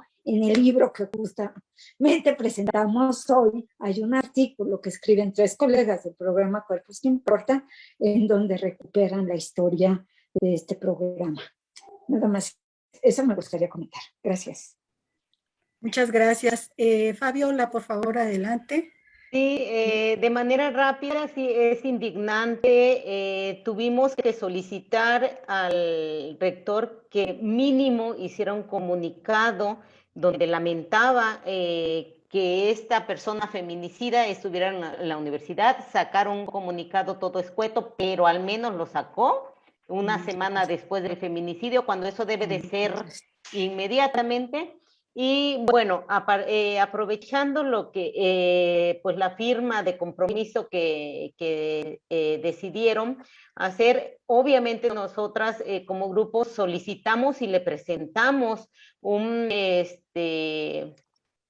unas peticiones, entre ellas la formación de una coordinación de igualdad. Le mostramos toda la estructura, le dimos incluso 3 personas candidatas para que nada más elija una terna, porque sabemos que si no le presentamos una terna, pues ponen a quien se les ocurra. Y pues incluso lo anunció ayer que sí se va a formar y que pues lo va a anunciar en poco, o sea, ya la próxima semana. Y le solicitamos también, Rosario, por tu pregunta, que se hicieran cursos obligatorios de capacitación para todo el personal y de masculinidades, y no solamente a los profesores, sino también a todos los chicos de nuevo ingreso, ¿sí? Pero a los profesores empezar ya de forma inmediata, ¿sí? Porque, bueno, tenemos que empezar de alguna manera, El protocolo, desde el 2017, el cuerpo académico al que yo pertenezco, presentamos un protocolo para que ellos lo revisaran y lo firmaran. Jamás lo pusieron, lo tomaron en cuenta.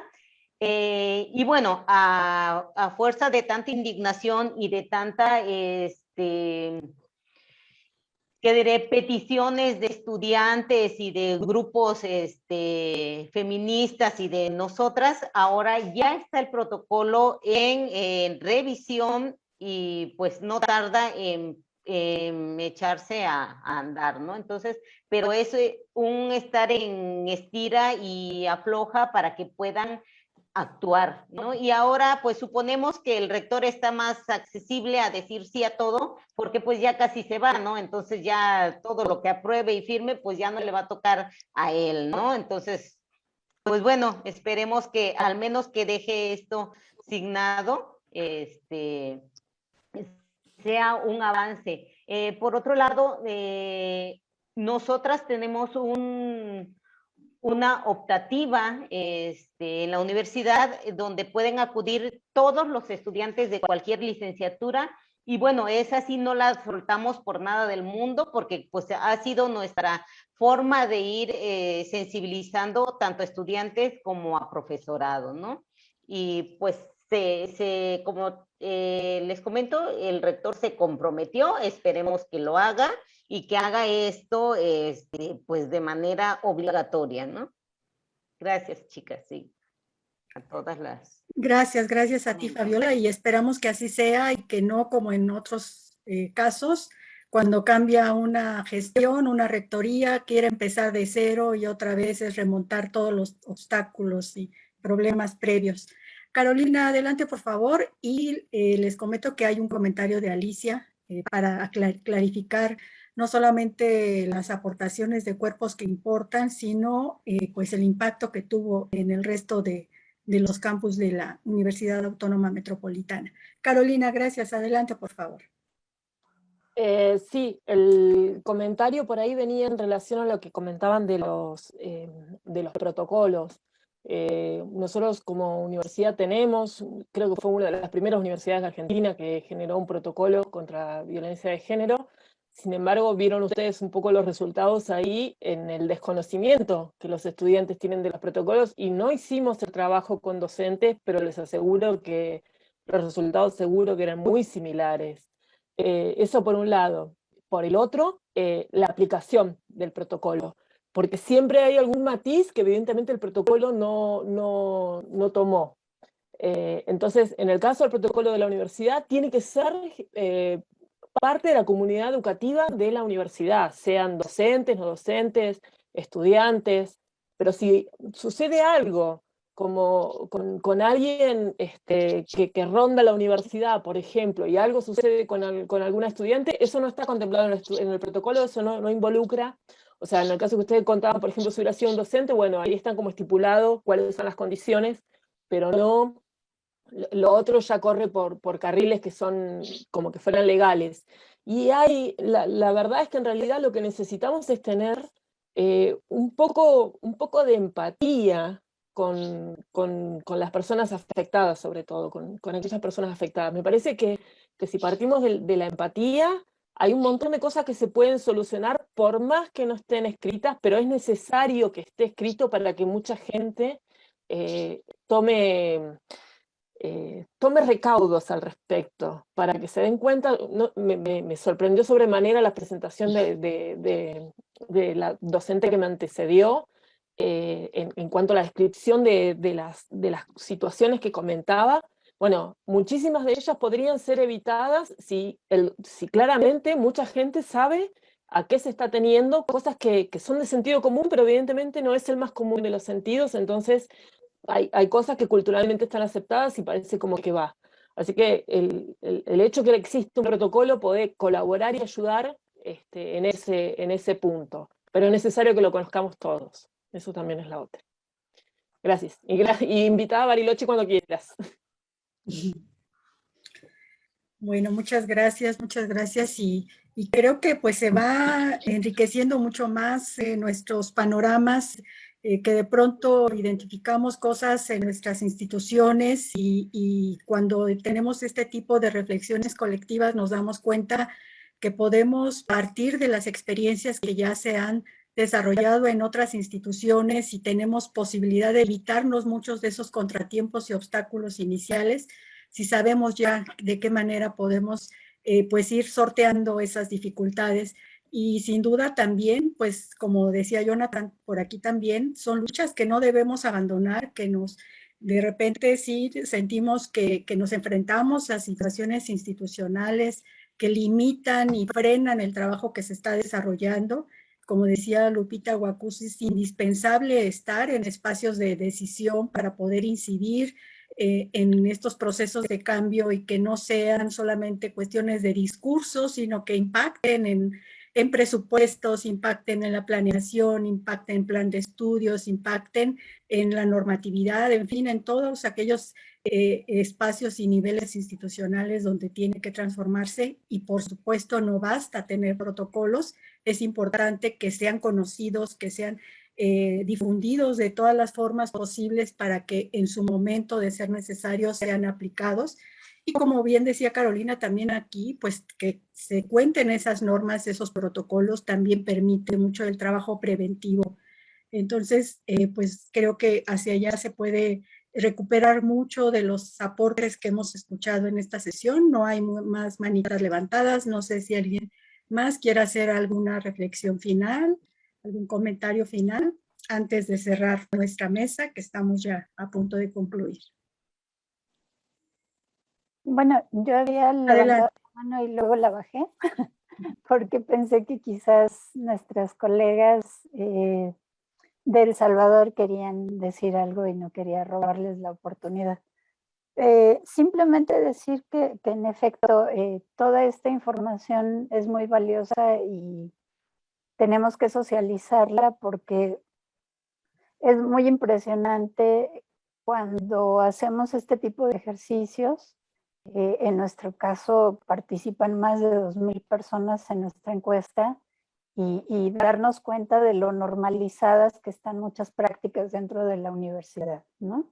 En nuestro caso, la violencia psicológica, igual que lo que comentaban hace un momento, las amenazas, las burlas, la devaluación, la humillación, son como moneda muy común de intercambio, ¿no? Pero también nos vamos dando cuenta de que hay otros episodios que son más graves, que sí ocurren y que no porque le pasen a 3 o a 4 personas entre montones no existen, sino que tenemos que ser muy conscientes y tenemos que trabajar para que eso no ocurra en ningún caso. Y esto que comentaban, pues de tolerancia cero, tiene que ser una constante en nuestras instituciones. Y el otro tema que también exploramos, pero que no incluimos en esta presentación, tiene que ver con una coincidencia con algo que acabamos de escuchar. Hay un gran desconocimiento en relación con los instrumentos y con los recursos que tienen las universidades para contender con este tipo de situaciones. Es cierto que nuestras unidades de género o nuestras oficinas de género son muy recientes, pero hay como dos cosas que pasan en paralelo. La primera es que en cuanto surgieron se llenaron de trabajo y ahora la pandemia, igual que en otros espacios, no ha disminuido, sino que ha aumentado el trabajo porque la violencia digital está a todo lo que da, ¿no? Y por el otro lado, también el gran desconocimiento de nuestras comunidades. Entonces, en eso también tenemos que hacer muchísima labor. Y ahí lo dejo. Muchísimas gracias. Al contrario, muchas gracias. Y pues sí, la violencia, mientras no se transformen las causas que la posibilitan y la generan, pues puede cambiar los medios en los que se expresa, pero pues no va a erradicarse. Entonces hay mucho trabajo por desarrollar.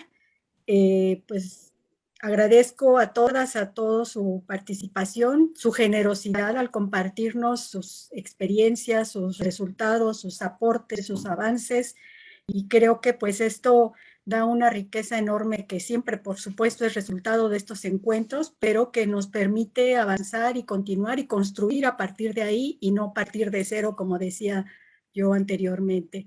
No sé, Ernestina, si querías hacer algún comentario final. Sí, les pido que nos centremos en nuestro tiempo porque voy a moderar la mesa siguiente, entonces agradecer y bueno, para finalizar, creo que estos espacios de compartir y como mencionaba anteriormente una de las colegas, nos permite crear redes, ¿verdad? Y generar proyecciones de qué podemos hacer. Nos hemos enriquecido con todas las presentaciones y hemos identificado aspectos que de repente no están tan a la vista, pero al compartir estas experiencias nos permiten tener una visión más amplia.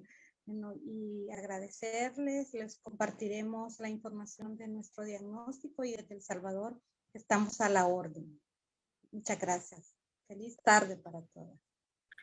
Pues a la orden también desde aquí con lo que podamos compartir, aportar y seguramente tenemos que fortalecer esas redes, como decía Lupita hace un rato, y buscar más mecanismos para ese trabajo colectivo, ese trabajo conjunto que nos permita reconocernos y encontrarnos con nuestras experiencias, con nuestras posibilidades de empujar para encontrar las metas y lograr los objetivos que tenemos de manera común. Pues agradezco nuevamente a todas, a todos y pues seguramente nos seguiremos encontrando, ¿verdad? En este espacio. Gracias a todas y todos.